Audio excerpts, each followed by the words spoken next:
Join me, Natasha Smith, and my guests for an exclusive 6-episode series of the Can You Just Sit With Me podcast. Each episode is filled with hard yet needed conversations about loss, grief, and suffering. Come and sit with us for hope and healing for your journey. Listen on Apple Podcasts or wherever you stream. Can you tell us about a time when you wanted to ask the question, can you just sit with me? Oh gosh, well, which one do you want to hear about? I love that question because I have had, unfortunately, a couple of times like that in my life. But the main one, it seems like forever ago, but it's still something so, prominent in my life is my best friend died in a car crash when we were 19. And we were fresh out of our freshman year of college at a really lovely Christian university where we were, full of like lovely believers and, people with the best intentions. But so many people would try to just talk away my grief or talk away my pain or throw a Bible verse on it. But the ones that really had the most impact were the ones that, were just there and sat with me. And I vividly remember that, not trying to fix me or fix the situation. I mean, you can't fix it, right? But like fix my pain, but just coexisting with me alongside that. And that I've also seen that so much too, just in other situations as we've grown up. But that was just a very, very vivid example of that. We often find in grief that we encounter several types of people. Those who mean well but try to bypass the grief. They want to cheer us up so that we can become our old selves again.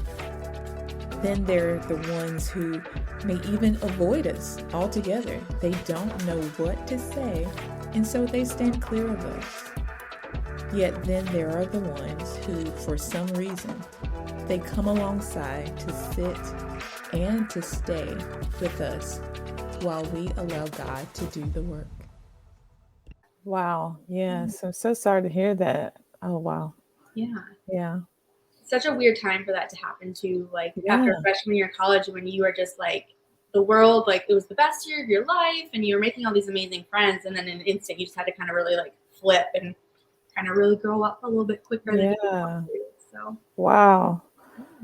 yeah. So from that story, I would love for you to kind of go back, and for those who may not know your story, can you share it with us and how it kind of inspired your book, Everything Is Not Fine? Yes, yeah. So everything is not fine. Finding strength when life gets annoyingly difficult is my new book, and it's coming out. It's really just a book for anybody that is walking through kind of an unending hardship, something where there's not a clear end in sight, something that you're really trying to grapple with and be like, okay, so this is not fixable, like grief, or in my instance, I talk a lot about my son who was born with a very rare medical condition called bacterial association. And so it really kind of details how my husband and I just kind of came to terms with that and kind of really like, how do you keep moving forward when your heart is just shattered in a million pieces? And how do you continue to like have faith when you don't know if anything will ever be okay or ever like have an end in sight? So it's really just a book. It talks about that, but it also talks about other like unending hardships, like just general parenting, parenting of little children, how that can be just such a long struggle for a lot of parents as they adjust. But also talks about the pandemic a little bit because when I wrote it, we were just still kind of fresh out of that. And I really feel like the pandemic was such like a forced lesson for everybody about like how to walk forward in faith. And when we don't know what's going to happen and we don't know if it's ever going to end, right? Because for a while we were like, maybe when is this going to end? We don't know. And so finding like strength just to get up and live your life, but also find joy in those moments of like unending, really strange hardships is kind of what readers are going to get about it. So.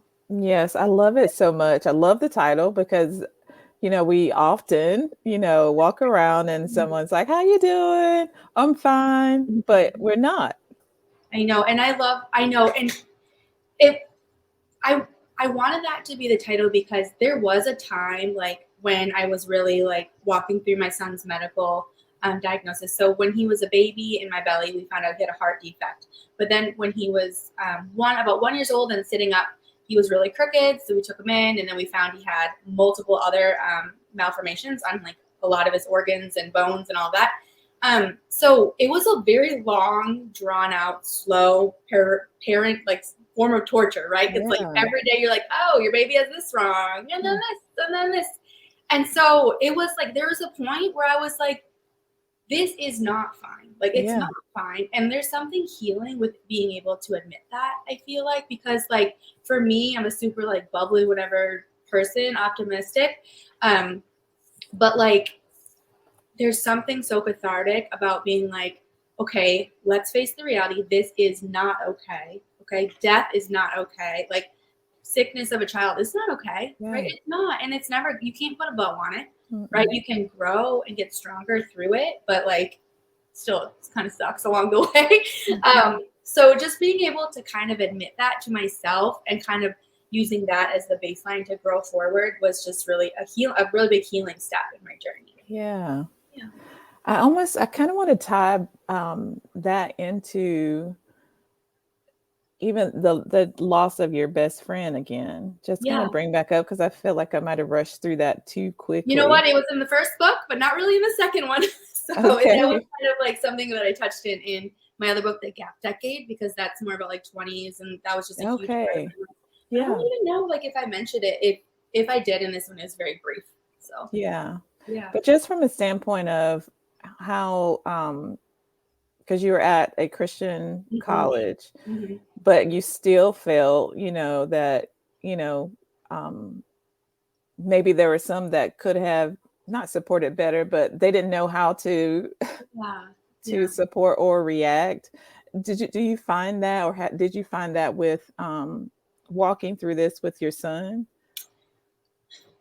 Something that I don't know who I heard it from, but it was really interesting for me is that sometimes the people closest to you in your life, they can't support you in the way that you need because they're also grieving, right? And I've kind of felt that way with like, I mean, my parents, my sister, everybody has been amazing, but like they love my son too, and so it's hard for them too to see this too. So what I have really found is like sometimes people that are like one step removed, and for me, and I talk about it in my group, and it seems so, or in my book, and it seems so silly, but like finding like online communities of parents that understand, or people that can understand and kind of like share their experience, and without trying to fix your own, it can be really healing. So it's been something that has been a learning lesson for me that like, okay, they're also grieving and they're also doing their best in their own way while also carrying this pain. And so kind of realizing that has been helpful too for perspective. I love that you mentioned that so much, because I think as grievers or in people who are walking through hard situations, we often say, well, I didn't get the support from who I thought I would. Right. But it's not, but I love the point that you brought out. It's because if they're in it with you, it's hard for them to they're grieving as well. So that is just really just an awesome point to tell those who are listening, because they may feel like, oh, my family's not supporting me, but they may be grieving too. I love that so much. Yeah. And at the very like height of that is like your spouse, right?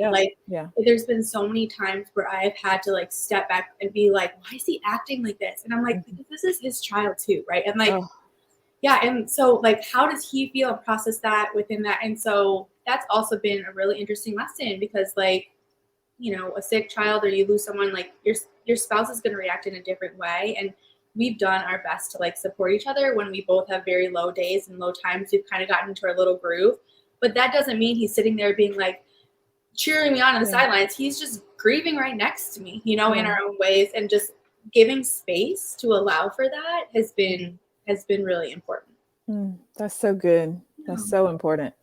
One thing that I so appreciate about your book is how honest it is. It is so honest. One thing that you wrote, you said, yes, I fully believe God is good and is with us at every step, but also that doesn't guarantee outcomes. So yeah, that is not an easy little tidbit to accept. So, Mhm. what do you think it would do for the church, like Christ followers, or the Mhm. world, if people were just a little bit more honest?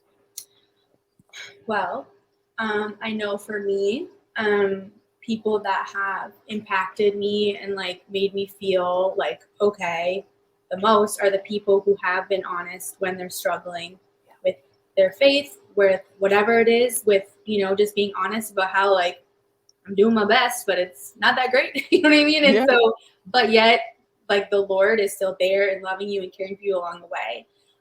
Because I think it's so easy to feel like we're failing Yeah. at everything in life, Yeah. right? And Mhm. but like something I've been trying to do lately is just like deconstruct my thoughts. Like, Mm. okay, like how much negative thoughts am I saying to myself, and like what does the Lord really feel about me? Yeah. Yeah. And just kind of really leaning into that. But I will forever be honest because I know that it's helped me and I know, it's going to help someone else. I don't think anybody can benefit from kind of pretending like they have it all together. Yeah. Um, I don't feel like it's good for the person or for other people, right? Because like Mhm.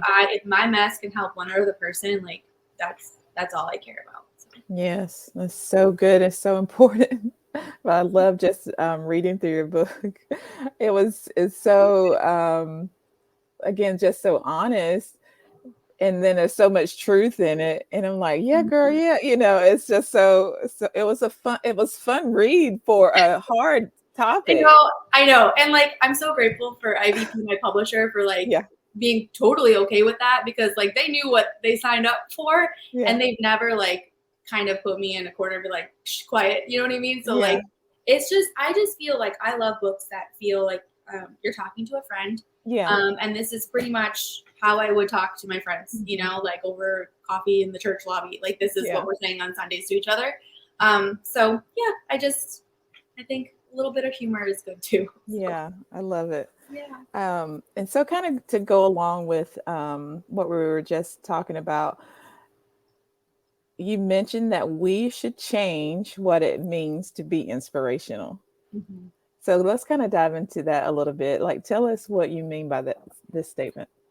Well, that was actually something my friend Kelsey had texted me that it kind of really shifted my mindset as it was very early on in our journey of Shepherd and his medical complexities.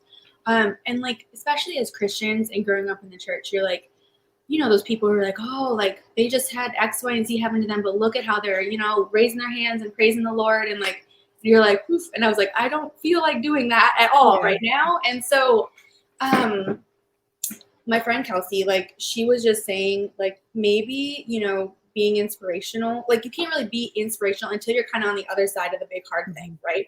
You can certainly, like, get stronger and like we're still walking through Yeah. challenges and we're feeling a bit more like our feet are on the ground, but if you're in a spot where your feet are not on the ground and you're Yeah. not like standing there and everyone in church is like, oh wow, like look how they're handling that, like that is okay. And like my church friends, I was crying during the whole church service last weekend because something happened with the shepherd and like they're all cuddled around me and like they know, but then like I'm doing that for them the next week. And so I think there's strength in just being open and vulnerable Yeah. with your people, but also just saying like, God, like I don't really have this, so please will you take over, because that's all we have in that moment. And so it was like I realized that like yes, now I can talk about it and like I'm hoping I can inspire people, but like it doesn't mean it's fixed, right? Like Yeah. nothing is fixed. Like we still have a surgery coming up and like I still keep something crazy happened in last weekend, and then I'm like, well, what does this mean?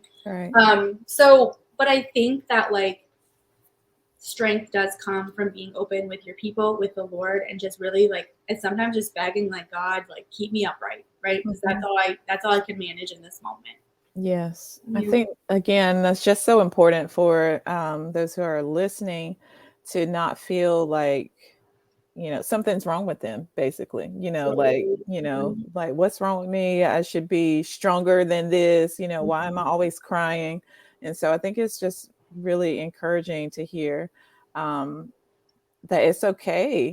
We don't have to put on a happy Mhm. face when we're not happy. We don't have to Mhm. pretend that we're strong when we do have a lot of hard things going on because God is supposed to be our strength when we're weak. Right. And Absolutely. so, so I think it's encouraging to hear, through your story, how we can be more honest with ourselves and Mhm. others. And it kind of helps others to support us, right? Yeah, absolutely. And like what I feel like is I would hate to be a person online who like looks like, oh, like we got it all together, like our son is doing another surgery and blah blah blah, like God's got this, yay. You know what I mean? Like I would hate to be that Yeah. person. And then there's another person looking at that going, wow, well, I must be a piece of crap because like Yeah. I can't even take a shower today. I'm so sad. You know what I Yeah. mean? Like I would hate to be the person who tries to put on that brave face. Mm-hmm. But in reality, no. So I just feel like again, it goes back to the honesty. Like if that can help one person, I think that's just so important. Yeah. So, in your chapter, Be a Joy Vampire, Mm-hmm. you talk a little about the difficulty of parenting, Mm-hmm. and how sometimes parenting just ain't fun. Mm-hmm. And how, again, like often, even now, like being honest about that brings shame Absolutely. and brings shame. So, let's chat about that a little bit. Yeah, I mean, it's interesting right now because like we're in like a calm season Yeah. mostly. Like we're finally like feeling settled into our school. We love it. Like my kids are old enough to ride the bus home. Like, Shepherd is healthy and like whatever. But then sometimes still they come home and they're like whining and I'm like, oh, this is Yeah. so frustrating. And I'm like, so it's interesting because it's like, I don't know, like sometimes it might not ever, this is kind of one of those things, like parenting might not ever get like quote unquote easier. It does a little bit. Like it's a lot easier that my kids just get dropped off on the bus than me having to drive 2 hours Right. round trip to get them from school. But like, I think what's important and the whole point about the joy vampire thing is like, if we're always looking at like the frustrations, like we're going to miss out on the little pieces of life that are beautiful and we can still suck the joy out of, right? Like we can still like have a lot of fun after school swimming in our pool together and like that's enough for the day. Right now too, like we had a really hard summer. Like Shepherd had basically like 3 procedures. Both of our cars broke down, which we had to cancel everything before. And like, it was just not our favorite summer. But that's over now. And so like, I'm like, okay, what are we dealing with it right now? Like things are okay. Praise the Lord. Sometimes seasons do change and they do become easier. So I'm literally like focusing on, I'm not going to plan doctor's trips or appointments and things. I'm going to plan like weekends away with my family and like super fun little things, that we can do because maybe that's this season. It's like just like sucking as much joy out when you can and you have that opportunity. So I don't know. I think it's just something that I feel like if we don't intentionally kind of strive for that, and it's not choose happiness. And I do say that in my book, like I do not like the term, let's just choose happiness, because I was like, wouldn't we all just wake up and be like, I choose it today? It's not that easy, right? But what I say is you can fight for joy. And so what I try to do, that's what I'm just trying to do right now, right? Like things are calm. I'm like, okay, let's put as much fun stuff in because we didn't get that chance over the summer. And I think just kind of looking where you're at and doing the best you can with where you're at is sometimes all you can do. Oh, I love that so much. Just not choosing. Not choosing happiness, Right? but being intentional. Oh, I love that. Oh, I love it. I love it. We would all choose it, everybody. Yeah, Like, it's right. not that easy. Like, Not that easy. not that easy. No, it's not. And kind of to moving into this next point, talking about this anti-love letter that I love. I kind of Oh, you like that, huh? yeah. I do. I kind of include a similar kind of grief exercise in my Mhm. book where it's similar. So kind of share with us what it is and how you used it, how you use it. Yeah.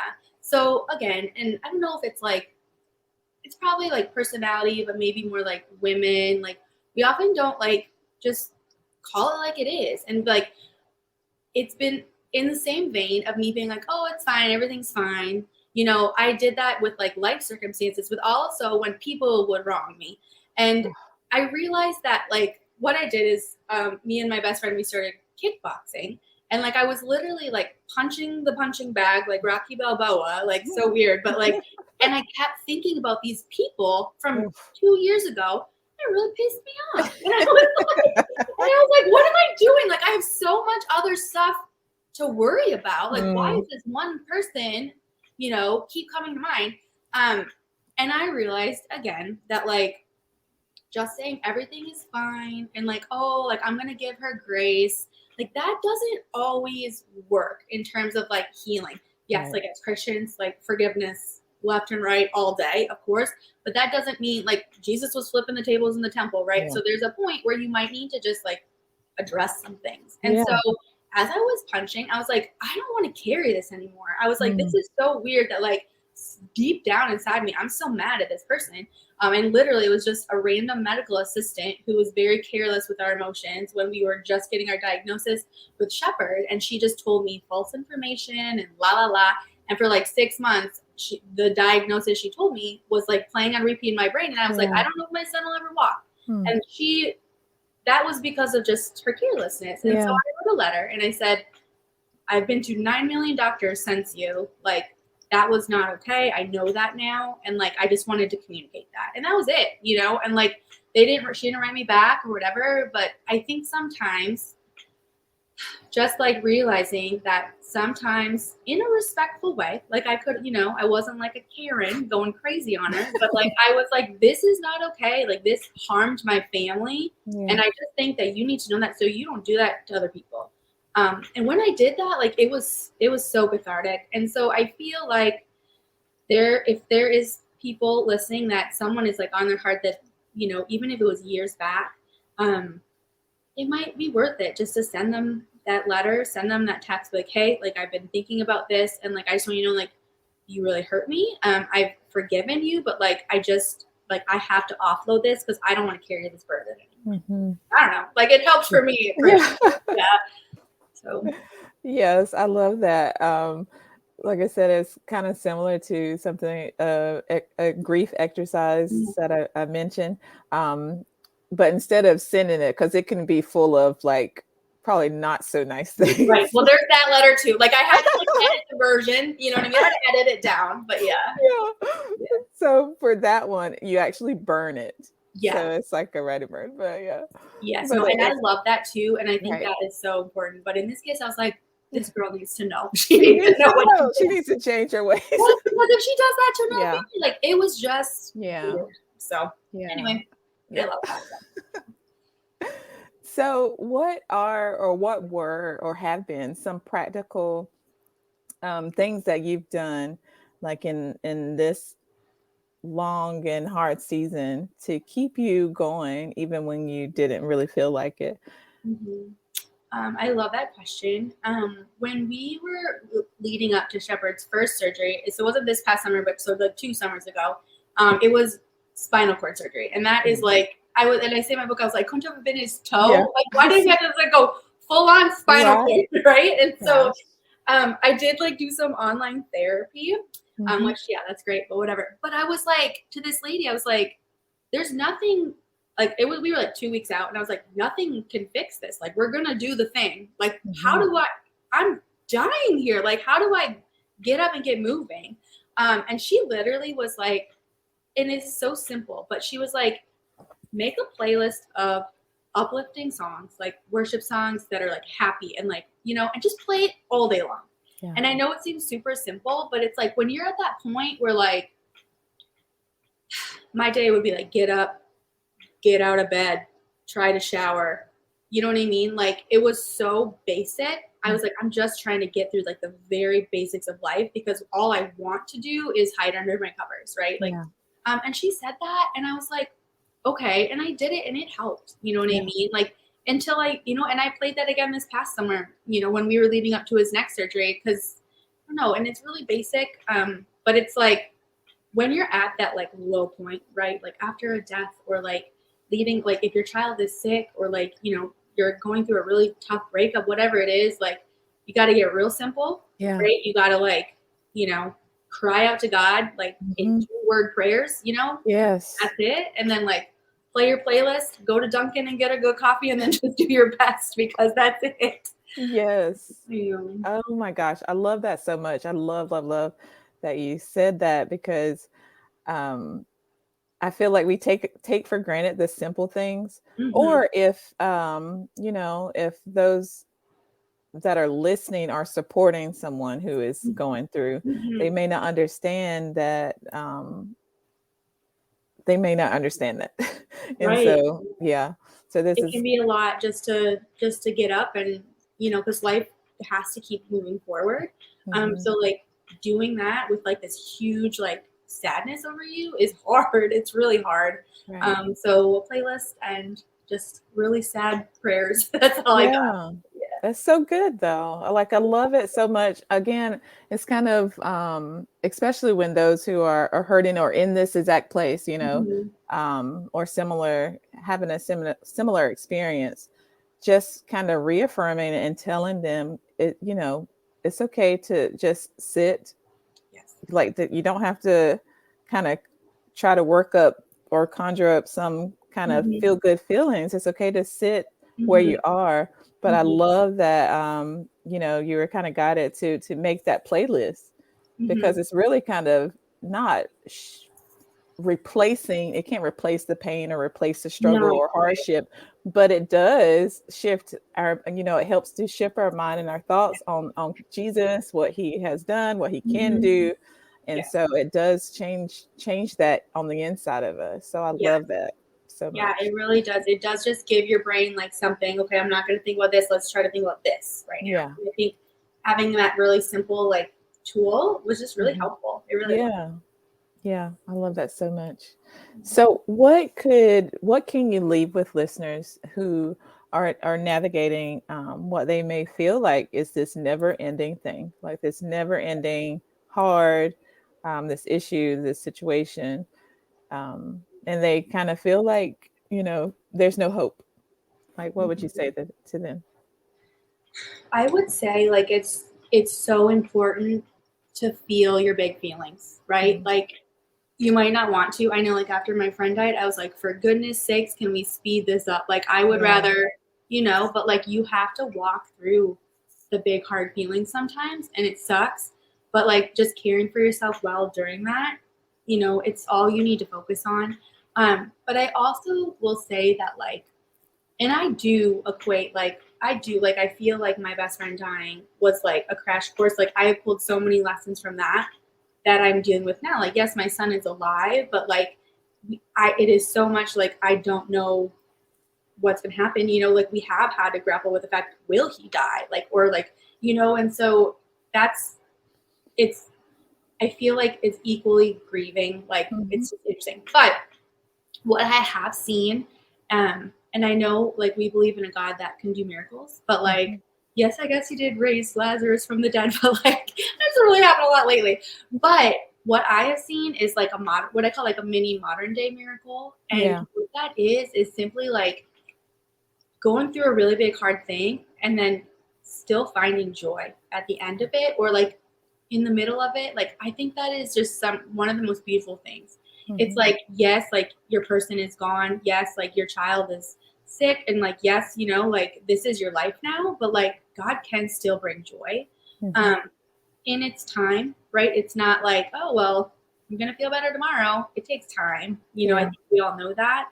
But it is possible. Yes. And I think just like holding on to that and just like doing your absolute best as you're like, to that point where you are laughing again with your friend at brunch or like whatever it is. And you're like, wow, like I feel semi okay now. You know what I mean? Like you can get there, I think. Mhm. It's not fun to walk through the hard things. And sometimes we don't know why we have to. But we do know the God that we serve. And like we can just hang on to that and who he promises that he is. And you can find joy again. So that's it. Yes, I love that so much.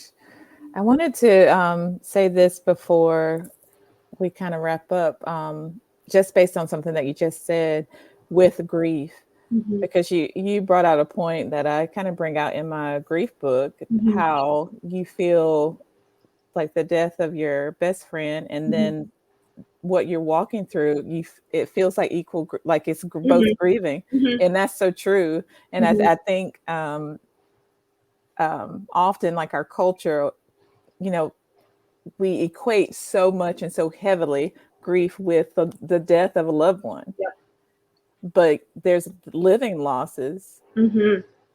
Yeah, Like, absolutely. Yeah, and I think people talked about that a lot in the pandemic, like having to grieve like milestones or yeah, like little things like that.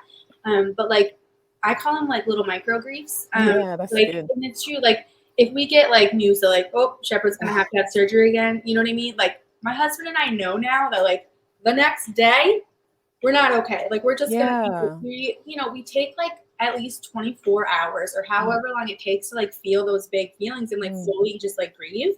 And then usually like in the next day or two you're a little bit better, right? And like you can kind of like make more rational decisions or like know what the next step is or just to keep picked back up and going on with life like you have to. But I definitely like living grief and like little micro griefs, it's yeah, and I think sometimes we can brush past that, but like it's so healing for me at least to just be like, this is terrible. I'm going to need to process this for a day at least, and then I know now, like, okay, and I'll feel a little bit better. So it's important to realize that. But I love that.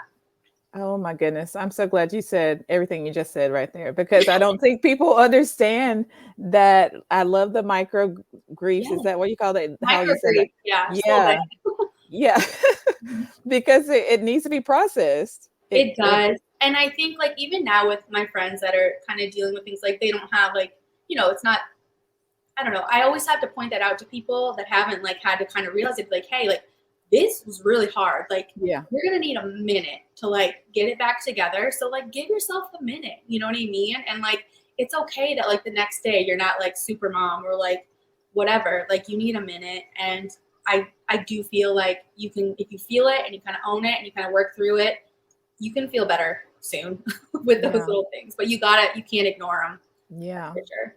So for those who are listening, if you have and are experiencing some type of loss, give yourself a minute. Give Yeah. yourself 24 hours. Hmm.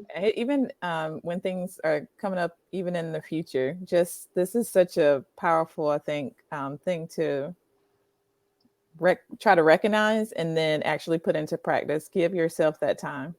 Oh, Yeah. I love that so much.